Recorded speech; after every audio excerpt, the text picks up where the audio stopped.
Apabila desa-desa yang saling berinteraksi memiliki potensi fisik seperti tanah, air, iklim, topografi, pertanian, dan peternakan yang baik, dan didukung oleh potensi non-fisik seperti sikap masyarakat dan pamong desa, maka desa akan cepat mengalami perkembangan sesuai tujuan yang telah dibuat.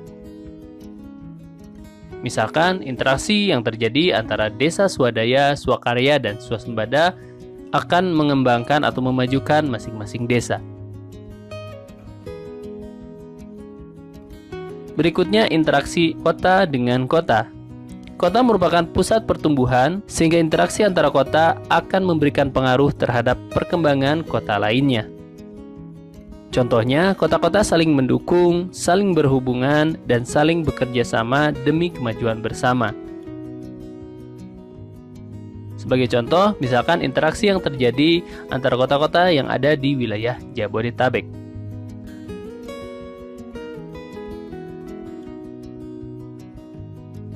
Berikutnya, interaksi desa dengan kota.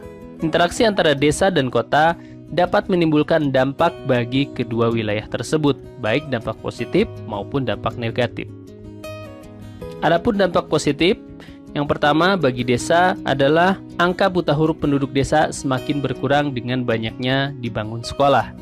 Kemudian, perluasan jalur jalan desa ke kota, dan peningkatan jumlah kendaraan bermotor sehingga hasil panen dari desa mudah untuk diangkut ke kota. Lalu yang ketiga, produktivitas desa makin meningkat dengan hadirnya teknologi tepat guna yang berasal dari wilayah perkotaan. Kemudian beberapa dampak positif interaksi antara desa dengan kota bagi wilayah kota. Yang pertama yaitu tercukupinya kebutuhan bahan pangan bagi penduduk perkotaan.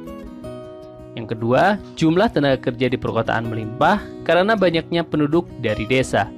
Dan yang ketiga, produk-produk yang dihasilkan di daerah perkotaan dapat dipasarkan sampai ke pelosok desa. Nah, itu beberapa dampak positif dari adanya interaksi antara desa dengan kota. Berikutnya, dampak negatif bagi desa. Yang pertama, modernisasi kota telah melunturkan orientasi pertanian yang menjadi pokok kehidupan penduduk desa. Kemudian yang kedua, perubahan tata guna lahan di pedesaan akibat perluasan wilayah kota dan banyak orang kota membeli lahan di wilayah perbatasan desa dan kota. Yang ketiga, pengurangan tenaga produktif bidang pertanian di desa karena banyak tenaga muda yang lebih tertarik bekerja di wilayah perkotaan. Lalu yang keempat, tata cara dan kebiasaan yang menjadi budaya kota masuk ke pelosok desa dan cenderung mengubah budaya yang ada di desa. Dan yang kelima, ketersediaan bahan pangan yang berkurang, peningkatan pengangguran, dan pencemaran lingkungan desa. Nah, itu beberapa dampak negatif bagi desa. Nah, apa dampak negatif bagi kota? Di antaranya yang pertama, semakin meningkatnya jumlah pengangguran dan penduduk miskin, terutama penduduk yang berasal dari luar kota atau merupakan penduduk pendatang. Yang kedua, penduduk dengan pendapatan rendah kesulitan mencukupi kebutuhan hidupnya. Ketiga, nilai lahan di perkotaan yang mahal memaksa warga menggunakan lahan atau tempat yang tidak layak untuk pemukiman. Hal ini menimbulkan munculnya banyak slum area. Terjadi degradasi kualitas lingkungan fisik seperti pencemaran air, pencemaran udara, dan pencemaran suara. Dan yang kelima, terjadi degradasi kualitas lingkungan sosial seperti stres karena kemacetan dan semakin berkembangnya sikap materialistis dan individualistis. Nah, itu dampak positif dan dampak negatif dari adanya interaksi desa dengan kota, baik bagi desa itu sendiri maupun bagi kotanya.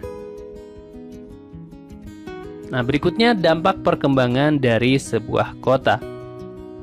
Kota adalah suatu pemukiman yang bangunan rumahnya serba rapat dan penduduknya bermata pencaharian kebanyakan non-agraris. Kota memiliki ciri prasarana meliputi bangunan pemerintahan, rumah sakit, sekolah, pasar, jalan beraspal, alun-alun, taman, dan pusat perbelanjaan.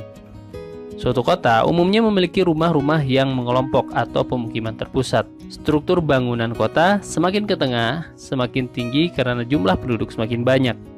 Ekonomi kota berupa industri dan jasa yang tidak memerlukan tanah yang luas, sehingga bentuk kota kompak, bangunan berdekatan, dan kepadatan penduduk tinggi. Perkembangan kota-kota di Indonesia pada saat ini telah memberikan banyak perubahan pada ruang-ruang perkotaan. Ruang-ruang perkotaan dituntut untuk bisa mewadahi berbagai aktivitas manusia yang terus berkembang dan semakin kompleks dari waktu ke waktu. Pembangunan di kota-kota besar di Indonesia dapat memacu pertumbuhan ekonomi. Banyak faktor atau unsur yang ada membentuk dan berpengaruh terhadap keberadaan dan perkembangan suatu kota, sehingga dapat dikatakan bahwa kota merupakan suatu sistem. Umumnya, kota selalu dipandang sebagai pusat kegiatan ekonomi, pusat kegiatan pendidikan, pusat kegiatan pemerintahan, dan sebagainya. Nah, dampak positif dari perkembangan kota bagi kota itu sendiri diantaranya adalah fasilitas umum semakin beragam dan semakin baik, tingkat pendidikan merata, komunikasi dan informasi lebih cepat dan mudah, pembagian kerja berdasarkan kemampuan, kegiatan ekonomi semakin beragam jenisnya, dan membantu kota di sekitarnya untuk ikut berkembang. Nah, adapun dampak negatifnya bagi kota itu sendiri adalah jumlah penduduk semakin meningkat, kemudian peningkatan arus urbanisasi, alih fungsi lahan, semakin sempitnya lahan terbuka hijau, pemukiman kumuh yang meningkat karena banyaknya urbanisasi dan memudarnya budaya dan munculnya sikap individualis. Nah, adapun dampak perkembangan kota terhadap desa. Dampak positif bagi desa yang pertama, komunikasi dan informasi menjadi semakin baik. Lalu tingkat upah di pedesaan meningkat, tingkat pengangguran di daerah pedesaan berkurang, dan tingkat kepadatan penduduk di desa berkurang. Adapun dampak negatif bagi desa, yang pertama, daerah pedesaan kehilangan tenaga kerja potensial, terdidik dan terampil, serta produktif. Kemudian penduduk produktif banyak yang melakukan urbanisasi, lalu jumlah petani menurun, dan lahan pertanian semakin berkurang. Nah, itu merupakan dampak perkembangan kota bagi kota dan bagi desa.